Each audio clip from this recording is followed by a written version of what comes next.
महाभारत नहीं होती थी अगर आप पांडवों को 5 गांव दे देते। हमने 6 सीट मांगा था, आपने नहीं दिया, पूरे कौरवा बर्बाद हो गए। इसीलिए तो हम आपको बता रहे हैं। बिहार के चुनावी रण में अज़ुद्दीन ओवैसी पूरे आक्रामक तेवरों के साथ उतरे और सीमांचल की राजनीति में ऐसी सेंध लगाई कि दशकों से जमे समीकरण ध्वस्त होते नजर आए। पूर्णिया में पतंग की रफ्तार ने सत्ता के समीकरण का नक्शा ही उलट दिया। अमौर और बायसी में बिरादरी ने पतंग की डोर थामी और महागठबंधन की बिछी दरी खींचकर एक तरफ सरका दी और भाजपा को जिंदा होने की संजीवनी दे दी। मियां भाई ने सीमांचल और उससे सटी करीब 36 सीटों पर जो डेंट महागठबंधन को दिया है, उसका दर्द राहुल तेजस्वी शायद ताउम्र नहीं भूल पाएंगे। और ये वही चेतावनी थी जिसे ओवैसी ने चुनावी महाभारत शुरू होने से पहले से ही दोनों नेताओं को दे डाली थी। तुम मेरी बात को लिख के रख लो, ये अपने वीडियो में महफूज रख लो। ये नहीं रोक पाएंगे बीजेपी को। मैं सच्चाई को बयान कर रहा हूं। जब 4 तारीख को नतीजा आएगा तो आप बोलेंगे कि हाँ, एक दीवाना आकर ये बात हमसे करके गया था।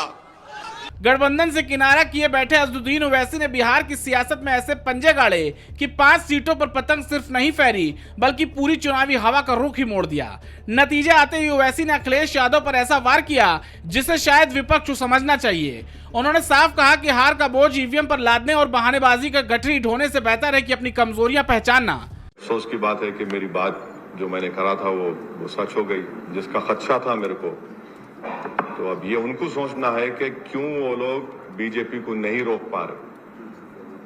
अगर आप ये समझते कि मुझे गाली दे के मुझ पर पत्थर मारकर, मुझ पर उंगलियां उठाकर, मुझे कुछ बोलकर आपका गम हल्का हो जाता है तो बी माई गेस्ट।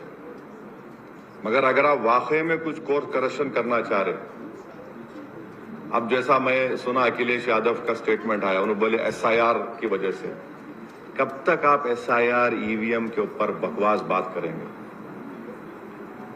छोड़िए इसको, आप देखिए आपकी कमजोरी कहां है। अगर आप इस तरह से सोचते रहेंगे कि हम ये हैं और हमको जनता वोट डालेंगी, ऐसा नहीं होने वाला है। आपको सबसे पहले तो आपको बड़ा हम्बल होना पड़ेगा।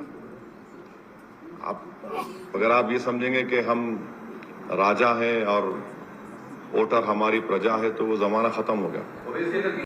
बिहार की राजनीति में ओवैसी की एंट्री ने यह साबित कर दिया कि मुस्लिम वोटों को फिक्स डिपॉजिट मानने वाले दल अब नए खतरे में हैं। महागठबंधन के एमवाई समीकरण को जो झटका मिला वह किसी एक सीट की हार नहीं बल्कि पूरे राजनीतिक नैरेटिव की हिलती बुनियाद है। और अब ओवैसी सिर्फ मैदान में नहीं बल्कि विपक्ष के अंदर की टूटती दीवारों पर भी चोट करते दिखाई दे रहे हैं। Desk report, prime TV.